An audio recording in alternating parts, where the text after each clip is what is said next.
Shazam, directed by David Sandberg, it stars Zachary Levi, Asher Angel, Jack Dylan Grazer, and Mark Strong, comes with the film Shazam. It's a film about a foster kid in Philadelphia named Billy Batson that spontaneously goes into this wizard-like capsule while he's on his train.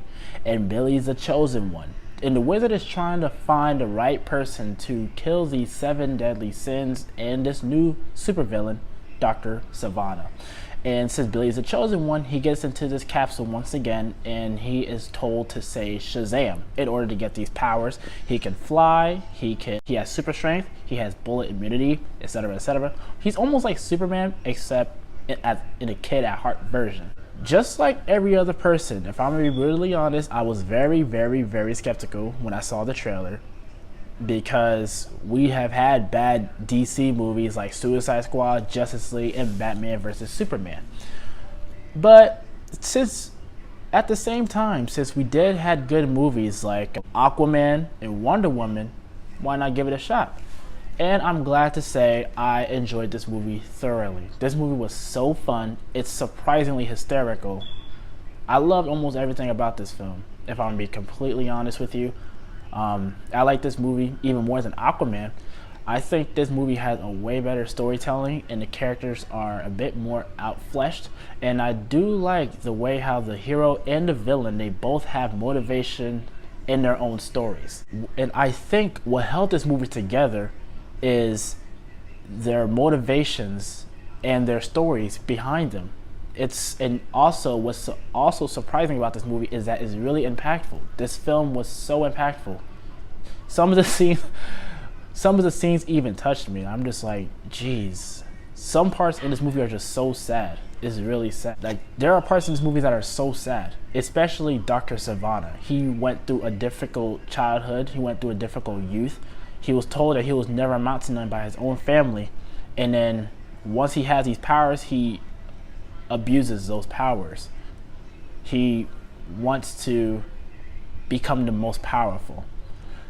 And everything about this film was just phenomenal. I love the story behind Billy Batson. He's a foster kid that escaped numerous times to find his real mother. I don't want to get into any spoilers with that part. This film teaches that family isn't whose blood you carry, it's who you love and who loves you.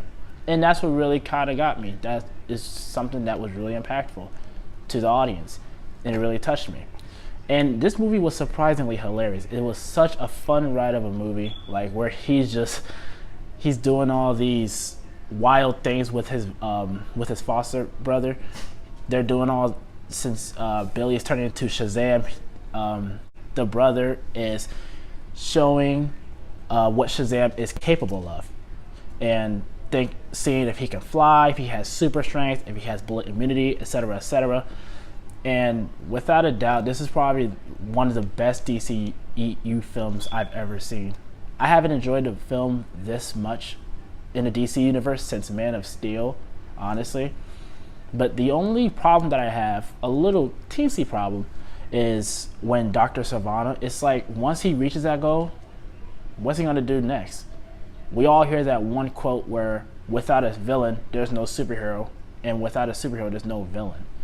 So it's almost like, I'm not gonna get into any spoilers what Dr. Savannah's motivation and his plans is, but it's almost like when he reaches that plan, what's he gonna do next? Is he gonna take over the world or destroy the world? That's the part I don't get a little bit, but there is gonna be a sequel, so I'm gonna kind of buy this, I guess. I guess that's the only little problem I have. But other than that, this film was so great. I recommend this film all the way. This film was so much fun. I loved it. And I'm going to buy this on DVD, believe it or not. And I'm going to rate this film a 9.5 out of 10. And God, that film was so much fun. But anyways, that's all I got. I'm going to do my next review on Pet Sematary. But make sure you guys like, comment, subscribe, and tell me your thoughts on the Shazam movie if you guys have seen it. And I'll see you guys next time.